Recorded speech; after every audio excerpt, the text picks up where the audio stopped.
Hello everyone, welcome to our Tuesday Live at 5, our sew along. And Cliff told me the other day I needed to tell everybody who I was. Just in case you don't know, I'm Pam, and Cliff and I run Sager Creek Quilts, and we are on block 13 of our 15 block Blockbuster sampler. And I thought a couple of things I thought I would remind you of. First of all, behind me you can see the blocks that we've been doing through our sew along, and I actually have extras because as we were making them, I would make one the week before and then actually stitch one as we were filming, and then sometimes I made them in two different arrangements just for kicks. So that's why they I sometimes have blocks that don't look exactly the same, but they're very similar. So welcome everyone. We're glad you're here. Tonight is block 13, like I said. If you haven't started making the setting pieces that go in your project, this is a good time to do that. On the instruction sheet, let me see if I can make this a little bit smaller so you can see some of the extra pieces. In the center around the Whimsy Turn Dash block, there are some square squares. There are some diamond Rects that we haven't learned to do yet around the bottom left corner. There's some square squares at the top right corner. And then in the border, there are a bunch of flying geese. So I have been working on making those as we work. Mine actually, I have, let me show you. I've got some over here. I've got my plate full of stuff to make flying geese. So I chose to do 3 different colors of flying geese. All of that border is going to be this gray print with the little triangles. And then I chose green and blue and gray, the charcoal gray, for my geese part. I also have a couple of squared units that I'm going to make with my black print and that triangle print. So that's my plate for flying geese. Tony says, turn up your mic. So that's better than Cliff that sometimes tells me to turn up my bell tone because he thinks I don't hear well. I think it's a listening problem. Don't tell him I said that. So anyway, I have my flying geese ready to make. I have been working on my diamond Rects, which we're going to do in a couple of weeks. Those are setting pieces. This is not for the block. And then I have a square that goes with that group. And I've got a bunch of squares that I've started trimming on. And I tend to sew a bunch and then as I have time, start trimming on them. So that's what I have here for my setting pieces. And I got to looking and thinking about the block that we did 2 weeks ago because I watch all the time on Pinterest, on Instagram, on all of the different formats where you see quilts.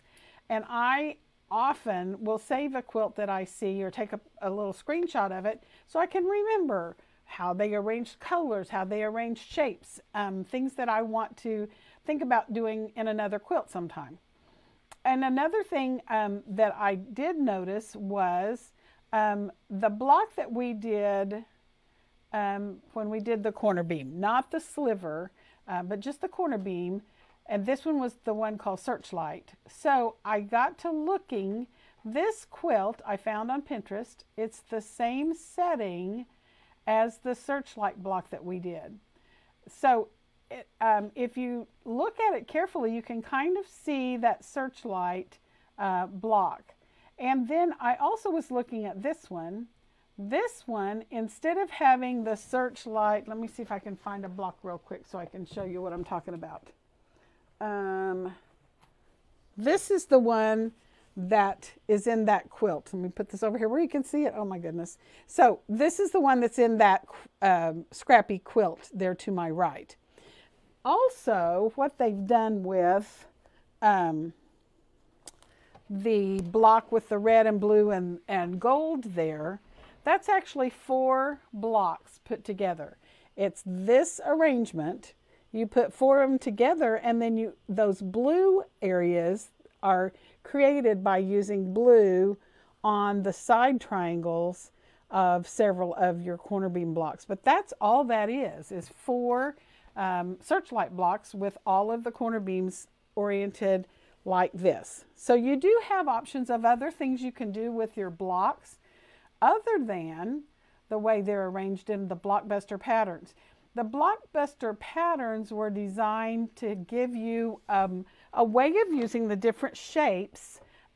So that is how that kind of got started. But you can do a lot of different things with the different shapes that we're making. So I did want to point that out. So tonight's block is the She Bear block. New tool, we're going to talk about that in just a minute. It's kind of like the bear paw block. Bear paw is generally a half square arranged with 4 of them on the outside edge where they look kind of like a claw. So this one, just think that the bear has been to the beauty parlor and they have long fingernails. So that's how She Bear came up with, how She Bear got its name. So let's talk about the tool, what it looks like. You're going to see that it has a similar look to the V-block tool, except that it is wider than the V-block tool. I don't know if you can see it. Since it's clear, you can see through it.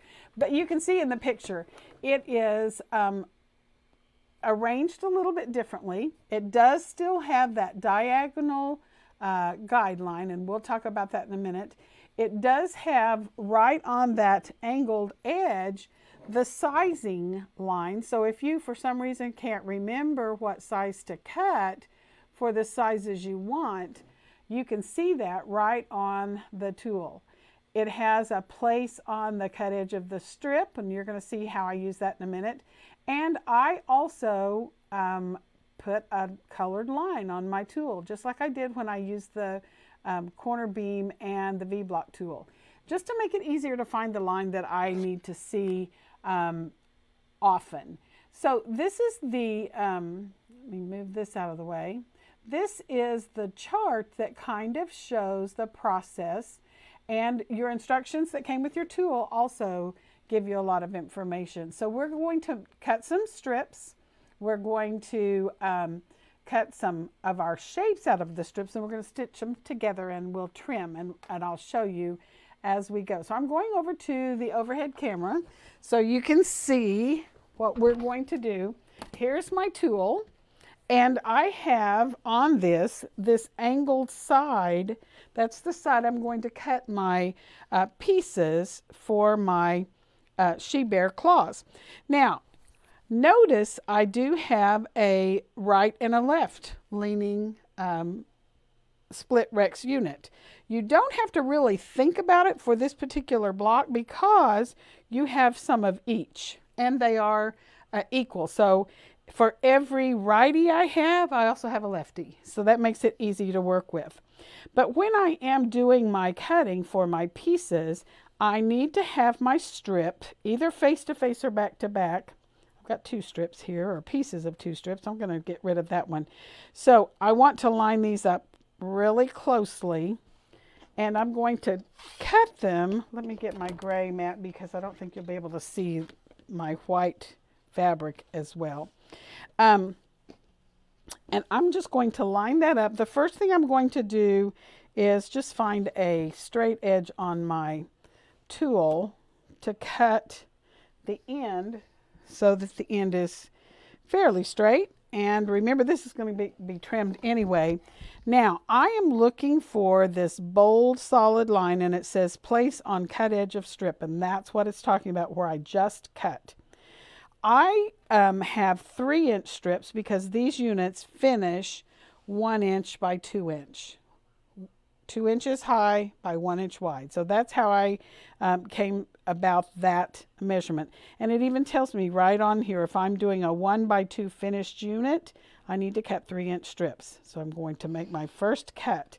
When I do that, since I've got my pieces face to face or back to back, I'm going to get a mirror image. So when I'm cutting, I typically just lay them aside, still stacked together, and then this is when I'm going to twist around till I find that long diagonal line, and it even tells me this is a couple of different things on the tool. First of all, it's a common diagonal seam line, and that'll make more sense when we're trimming. But it's also the second trim guideline.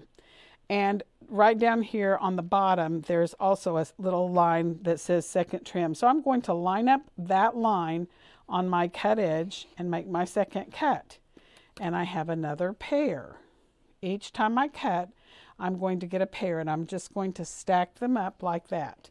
So I'm just going to twist back and forth. You don't want to flip your ruler over. You're just going to twist back and forth and cut pairs of triangles. And they're kind of a funny shaped triangle because they have that little flat top. That's what they're supposed to have. And you just keep cutting. I've got 4 pair now. And I'm going to cut another pair.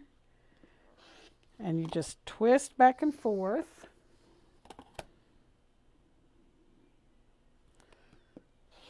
I'm going to move my mat over a little bit so you can still see. There's the pair I just cut. And I'm going to cut another one. So if you are making the She Bear block, you need, let's look at this. Let me get these out from under here because I'm going to need them in a minute. You're going to need 4 pairs of one color, 4 pairs of the other color, and then an equal number of your background pieces. So I have to have 8 pairs for my backgrounds, and I have 4 pairs of black and 4 pairs of blue, and I'm going to cut the blue and the black in just a minute. So there's my 7th one, and here's my 8th pair. So I've got just a tiny bit left over. You should have just a little bit left over because I tried to make sure you had plenty. So now I'm going to cut my blue triangles. Now, if you are confident that you understand what to cut, you can actually stack your strips. I'm not going to do that. I'm confident I can, but I want you to be able to see me cut my strips. Now, I actually have just a little, I don't know if you can see that in the camera. You can't. I'm just going to go past my line just a hair because I've got an extra little space there, but I know that'll work, and I'm going to twist around, and I need to have 4 pair of blue triangles for my block. I also have to have some squares that go in the block as well, and that was in your cutting instructions. So you're going to have some, I've got gray squares, I've got black squares, and I've got blue squares. So you should have some squares as well. So now here's my 4th pair of my blue triangles. I'm just going to stack those up. I'm just going to put them on my plate with my squares. And now I'm ready to cut 4 pairs of my black triangles. I'm just going to line it up and cut. And you can maybe see just a little bit of the back side of the triangle that's underneath. And I just went past that just a little on my line because I know I'm going to have plenty of room to stitch and trim what I need to. And I'm going to line up on the diagonal line. Your important line on this is that diagonal cut edge that we're doing. And they're going to match up just fine. You're going to see how that works. And we're going to twist around so that I have my 4 pairs of my black print. So I've got 4 pairs because every time I cut, since they were laying back to back, I ended up with a pair. So I ended up with a right and a left leaning. I also have to match those up with a right and a left leaning background triangle. So that's where I'm headed. And so I have enough of all of my pieces that I'm going to be able to match them up. So what I'm going to do before I even go back over to the sewing area is I'm just going to open those up and divide them. and put all the lefties on one side and all the righties on the other side. In your instructions, I think it calls it Unit 1 or I was going to look and see exactly what that said so I could tell you for sure. I'll look it up in just a second. So since they're the same shape and the same basic unit, I'm just going to stack the blue ones right on top. And I'm just dividing it so that I have my left leaning and my right leaning separate. Now, if you are working with fabric that you really can't tell the front from the back, say you're using solids or batiks, you have to be a little more careful when you put your pieces together so that you end up having the correct number of righties and lefties. This fabric is the one that it's hard for me to tell which is which, so I have to kind of look at it. All right, so now I know that this is the front side of my fabric and that's the back side, because the way fabric comes wrapped on the bolt, since I didn't unfold my fabric from my strip, the outside of the strip is the right side. So I'm just lining these up so I've got the correct side matched up. And I'll show you something when I get these all separated. So I've got 16 of these, 8 of each color, and I've got them all divided so that they match up together.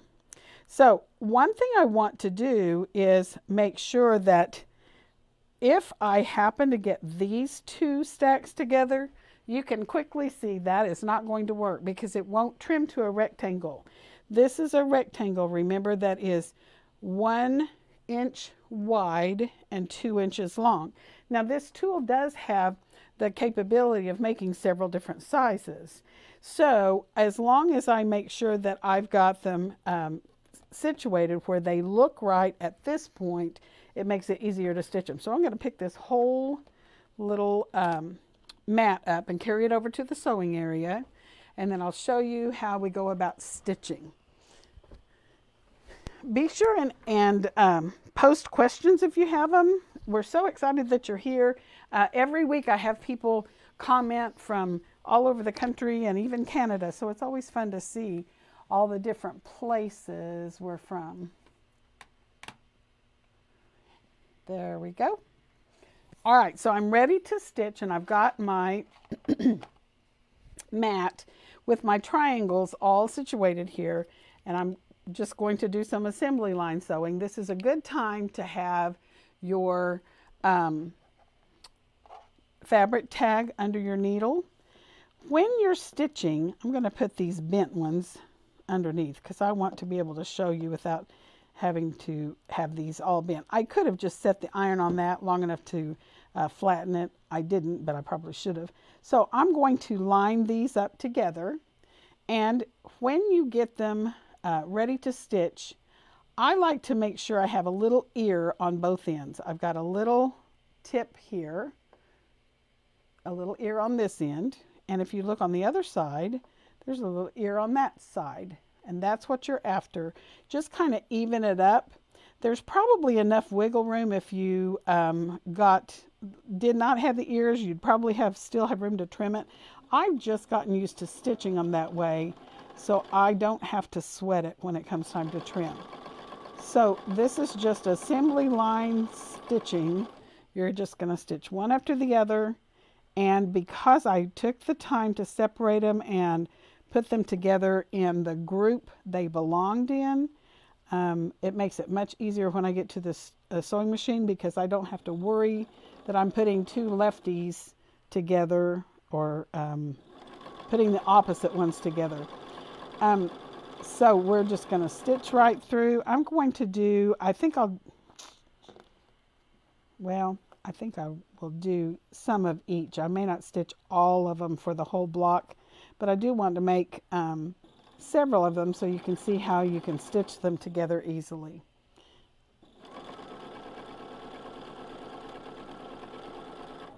So I have all of these are my right leaning. You can see that the way I have the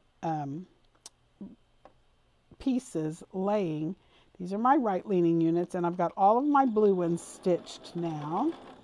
I could not make my block with only right-leaning blue units. I have to have half and half. But because it makes it easier to handle all of your pieces, I'm just going to go ahead and do my black print at the same time. These are also my right-leaning units. This is basically, if you think about it, kind of like a half square, but instead of a square, it's a rectangle. So that any project that you could do with a half square, you can make a similar project with a very different look just by using the split Rects units, and you can make all kinds of interesting looks. I saw a quilt on Pinterest and I saved it, but I didn't make a copy to put on our screen, and it was just basically all split Rects units, all leaning the same direction.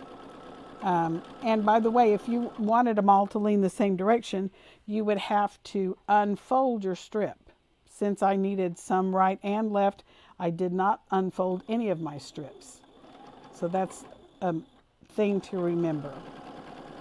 So there are all of my right-leaning units. Now, there's my left-leaning units, because it's going from the bottom up to the top left corner. So that's how I know these are my left-leaning units. I'm going to grab my triangles, and again, I'm just going to have a tiny ear up here. I'm too close to the camera so you can't see it. A tiny ear right there, and then there will also be one on the bottom when I get them lined up. And you just kind of even them up and feed them through your machine. And it's always more efficient to stitch assembly line style when you're doing a bunch of the same unit. I'm going to separate these a little bit to make it a little easier to get to. And so we're just going one after the other. I'm going to end up with an equal number of right-leaning and left-leaning blue units and black print units when I get finished. Now you do have other color options. I think on the instructions I sent you, I had you just do 2 colors, but you could also do this scrappy, and I love to do scrappy quilts. I didn't for our sample, but there's no reason why you couldn't do all assorted colors. And I'm going to show you a project in a minute that has all assorted split Rects units. Now, if you have come across a tool called Rects, there are several tools on the market that are designed for this unit. I like this one best because I get greater precision. Some of them are actually a really good template cutter, and then it's assumed that I'm going to sew it perfectly and not have issues when I try to put those units together. So that is one reason I really like this. Let me back up just a little bit so you can see. Maybe I can see a little better too. I'm looking over my little camera here.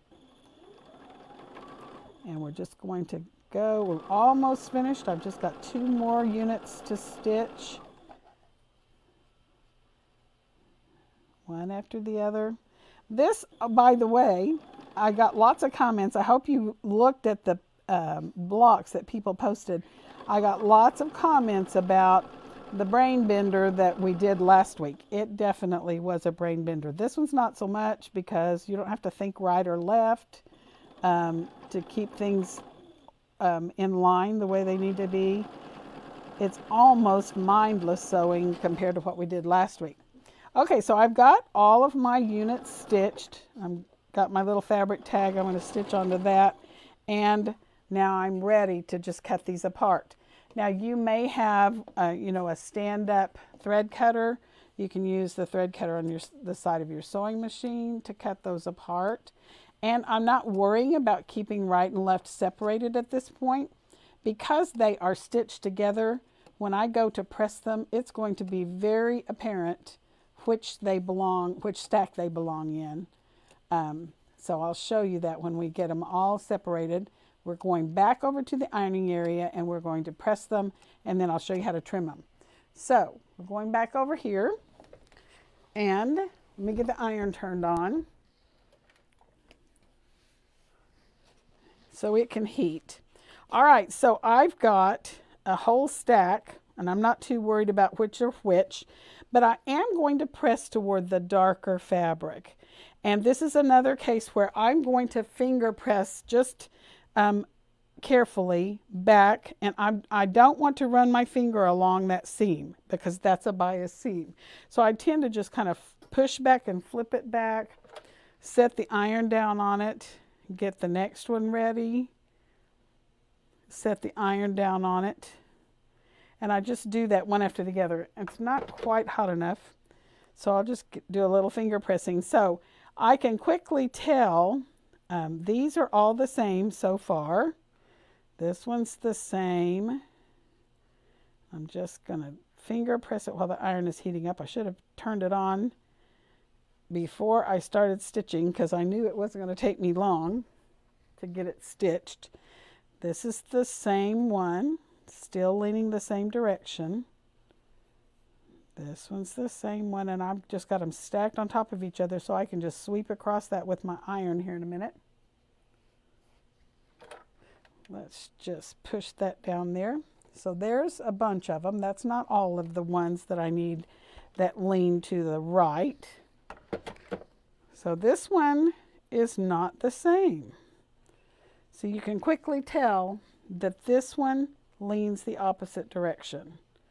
So I didn't have to worry about separating them at the where I was cutting them apart, because I knew when I get to this point, it's really easy to tell which stack they belong in, because this one goes in this stack, this one goes in this stack, and I'm not even worried about keeping the colors separate at this point. So we're just going to set that there, get this one ready, set that there. This one belongs over here in this stack. I think I'll do it up here, and then I'm pretty sure you can see it. Get that one ready. Get this one ready. There's Bentley. He's saying hello. And so I've got another black one. And just keep pressing them till you get all of them pressed. And see, this one belongs in the other stack. You can quickly tell it doesn't belong here. It has to go over here. And here's the last one. Now, if you're using the acorn pressing pin, this is the time to use it. And I typically just get 3 or 4 of them ready. Give it just a quick little glide with the acorn pressing pin. And while it is, I set the iron on it, let it do the work while I'm getting the next 4 ready. So I only have 4 righties and 4 lefties of each color. So now I'm going to get this side ready. And if you can't see the acorn pressing solution, don't be too worried about it, because it tends to work just as well and probably better when you put just a light stream of it.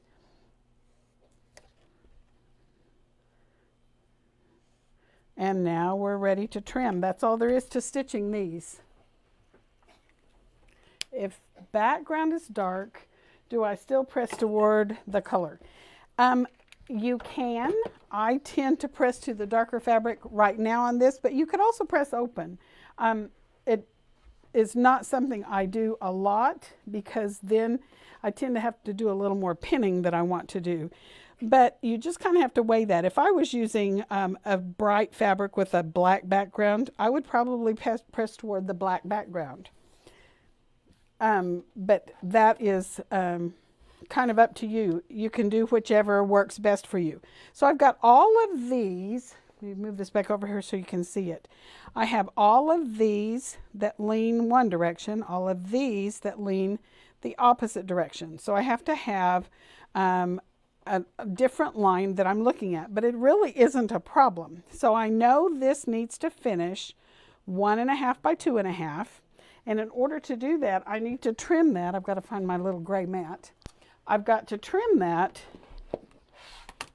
I think I said finish and I didn't mean finish. This finishes 1 by 2, so I trim it to 1.5 by 2.5. So I have a couple of lines to look for. This common diagonal that I marked with orange is the one that I'm going to line up with this unit, but that won't work for this unit.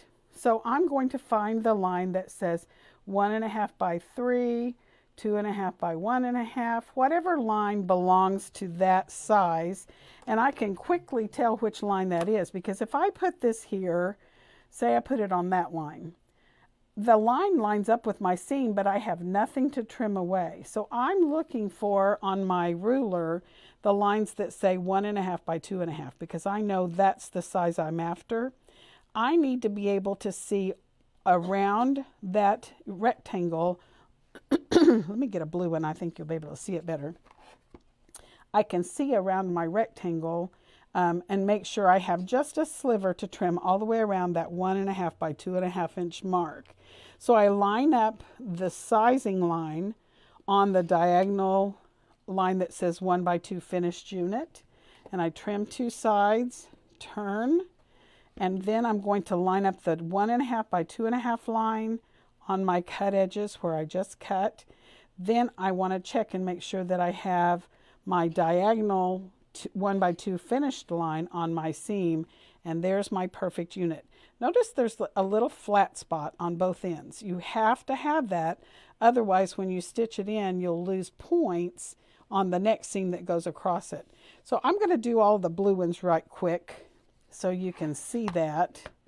And with that, notice there's a little tuck in there. That's not going to trim right, so I need to fix that. Let me show you what you're going to have to do. Usually, and that probably happened when I stacked several at once, usually that's not going to be a problem, because when you're doing one at a time, this is why you want to press from the front, so you notice those things before they get pressed in a crease. So now that I've got that little tuck pressed out, we're going to give it another swipe with the acorn pressing pen and see if we can get rid of that little crease. That'll make it a whole lot easier to find the line I need to line up with. So there is my unit. I'm looking for the 1 by 2 finished line, and then just make sure you have room all the way around that rectangle to trim that. So you're just going to trim across the top and up the side, and then we're going to turn. And I'm going to show you how you hold your ruler if you're left-handed, because I know we have a couple of left-handed quilters in our crowd. So we're going to line that up, cut across the top, and so there's another unit. So if I'm left-handed, instead of having my unit horizontal like this, I'm going to turn it vertical, and then I'm going to turn the ruler vertical. I'm still going to line up on the 1 by 2 finished line, and I'm still going to look to make sure I have room all the way around that 1.5 by 2.5 inch area to make sure that I can trim that. And then you're going to go up the left side and across the top. I'm going to go back to doing it right-handed. So I've got that one ready. And once you get those done, they're ready to stitch into your project. It's super simple, and you just find the right line to line up with. I'm going to do a couple of black ones. You're not going to be able to see my line as well, but I'm lining up the 1 by 2 line on the diagonal seam, trimming, and then I turn and trim the other 2 sides. And I also, when I'm lining this up again, I want to make sure that the 1.5 by 2.5 inch, my sizing line for my rectangle, hit the edges of my unit. Let me do another black one. And you could make this in several different sizes. I chose this size for the Blockbuster sampler project, but you could make this in several sizes. And I'm going to show you a little project you could make with this block. this she bear block. And there's several different arrangements that you could use. Now I'm going to do a couple of the other size or the other leaning units. So I have several now that lean. This is a right leaning because it's going up to the top right corner. Now I want to do a couple of left leaning. There's a left leaning because it's leaning up to the top left corner. If you're left-handed, you're going to line up this way. You're lining up with this long common diagonal when you do left leaning, and you just want to make sure that it fits within that 2.5 by 1.5 inch rectangle. So I'm still going to line up with that long common diagonal, and you want to line up with the black guideline, not with the orange line, because I made the orange line kind of bold so you could see it. Yours may not be quite that bold if you mark your ruler, and that's okay.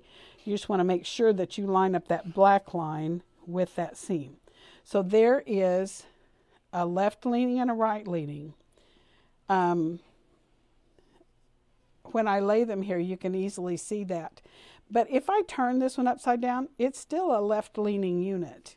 So that's why I want to be aware of how I'm doing it. See, this one is another right leaning. I don't need another one of those. I need another left leaning.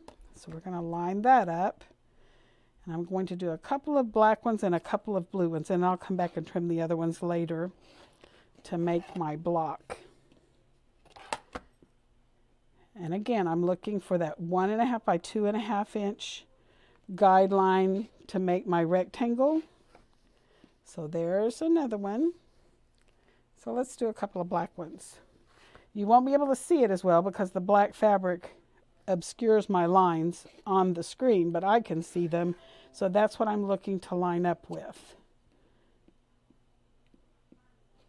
And we're going to line up this time. I'm looking at the rectangle guidelines that say 1.5 by 2.5. That's my unfinished size. There's a left leaning again. Either way I turn it, it's leaning, the seam is leaning up to the top left. So let's do one more. That's a left leaning. And on this project, as long as you have an equal number of right leaning and left leaning, you'll be good. Some projects, you'd have to have a specific number of right leaning and a specific number of left leaning. But for this one, you just want to make sure you have the same number of both. And if you cut with your strips folded together face to face or back to back, you are going to have that. So there is my left leaning units, my right leaning units, and I can put these into at least part of my block. Let me show you. Let me get rid of my little bits of trimmings. So here's how this is put together. There is my left leaning blue, and here is my right leaning blue, and then I'm going to end up putting a square on this side and a square on this side, so it becomes just a little 4 patch. Let me undo it so you can see. So there is a pair of left leaning, a pair of right leaning, and then a square of gray, and I need a square of blue. So it almost looks like a little crab. So that's 1/4 of my little block here. So for the other color, I'm going to need 2 left leaning, 2 right leaning. See if I've got it off of the screen where you can't see it. 2 right leaning, and then a square of gray and a square of black. And of course you could arrange these in lots of different combinations, but that's what I'm going to stitch together right now. So I'm going to take this over to the sewing station so you can see how I approach that.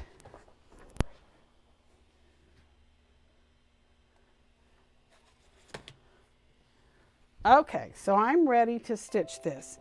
I'm actually making this little black bear claw, she bear claw, and I've got a black square and a gray square. But the first thing I'm going to do is sew together a pair of the rectangles. And the best way to do that is to leave them laying where you can see the way they're oriented, so you make sure you get the right two. And I want to stitch these like this. Let me turn my camera so you can see where how I've got them arranged. I want to stitch them together like this. So I'm just going to flip this one over and line them up. I'm aligning this edge here, and I'm going to stitch those two together. And I don't pin this. If you feel like you need to, that's fine. But at this point, I don't pin. Now I'm going to pick up the next two, and I picked them up just the way they were laying on my little mat. And I'm going to flip this one over, line up those two. And you just want the edge to be aligned as you stitch through that. Let me move this over here so you can kind of see how I arrived at that. So I want these two to be together. Let me see if I can get that in better focus. So I'm going to pick up these two and flip them together. Let's see if I can stitch that without moving it, because I want you to be able to see what I see. And I'm just aligning this long edge.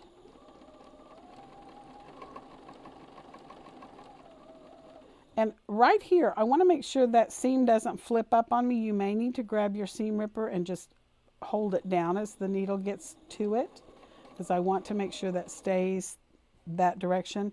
So the next two is this set. I'm just going to flip this one over, and I'm stitching along this edge. Sometimes when you're stitching things together and you pick them up and you get to the needle and somehow they end up going under the needle in the wrong order, they get twisted as you pick them up and take them to the needle. So that's why I wanted to bring this right here so you can see how I arrived at what needed to be stitched together. Of course, if you're doing that, you can move a little more and still be able to keep it in line. So I'm going to grab my little scissor, stitch off of my little fabric tag, and I'm going to clip those. Now at this point you have a decision to make. You can either press this long seam open, or you can press to the side. Either way, you're going to have bulk on one end or the other. You're either going to have a little extra bulk here where this gets folded back on itself, or you're going to have a little extra bulk here where it gets folded back. So I'm just going to quickly finger press that open. You don't want to, when you're finger pressing, notice I'm just taking little tiny little strokes. I'm not starting over here and ripping my fingernail along that seam. And that makes it exactly where I want it. So now I'm going to put that back over on my, I'm just going to real quickly line this up over here and get it back in the order it was. It needs to go this way. And let's get this one. See, it will go that way. And as it turns out, the long side of my blue triangle, I'm not where you can see what I'm doing. The long side of my blue triangle is right here next to my gray square. And the same thing with this one. If I just quickly finger press that open so you can see what it has, the arrangement has to be.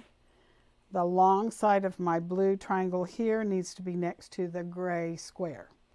It is possible it will fit if you put them this way, and they look even more like a crab when you do that. So you may be after a crab block instead of a she-bear block. You can arrange them however you want, but this is how they need to be if you want it to look like the block in the Blockbuster sampler. The same thing here. I'm just going to give it a quick finger press so you can see how I make sure where it needs to go. This one's going to go with the long side of the black square, or the black triangle next to the gray, and the same thing here.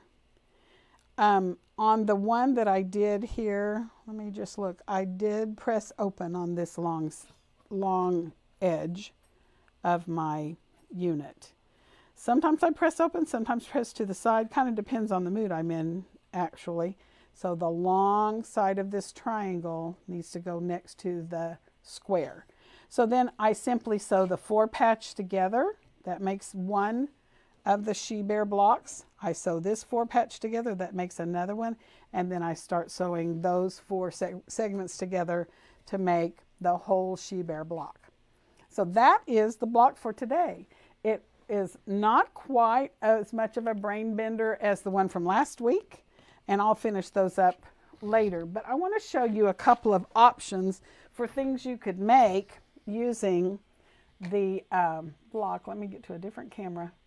Okay, so this is, I put together, first of all, just a group of She Bear blocks, exactly the same way that I was stitching them for the Blockbuster sampler, but instead of having them all the same color, I just made it scrappy, just so you could see what it looks like. You could even, instead of doing them in pairs like they are in the She Bear block, you could make every bear claw a different color, just for fun. And I put just a little bit of sashing in there just so you could see how that looks when you separate those blocks. This is, I wanted you to see, let me get rid of this because it's going to be on top. I wanted you to see the dramatic difference if you use a dark background. So sometimes it's really fun to play with blocks to see how they would look in different colors. And I play with it on the computer on electric quilt. You may like to play with actual fabric and lay them out, but this way I can play with it and see if I like the color arrangements before I actually stitch anything. So that's a couple of options. I did want to show you a pattern that I've lost. There it is. This is a pattern I designed several years ago called Prism, and all it is split Rects blocks.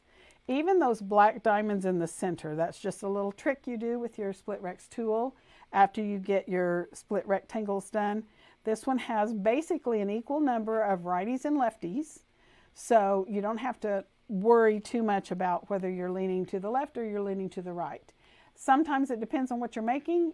You would want everything to lean the same direction. So start looking at, if you like to look on Pinterest or you like to look on Instagram, look at the way blocks are put together, because you're going to find a lot of basic shapes that we've used in our Blockbuster blocks that you might be surprised how they put them together. So if you have questions, anybody have questions that I need to deal with today?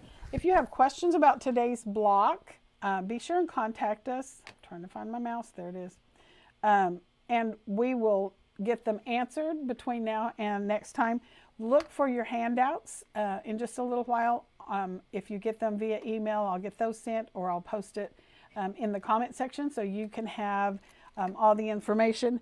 You do have the option of making this in several different sizes. I chose the 8-inch block, but you could do, let me find the size options that it gave you. You could do this in 12-inch or 16-inch as well.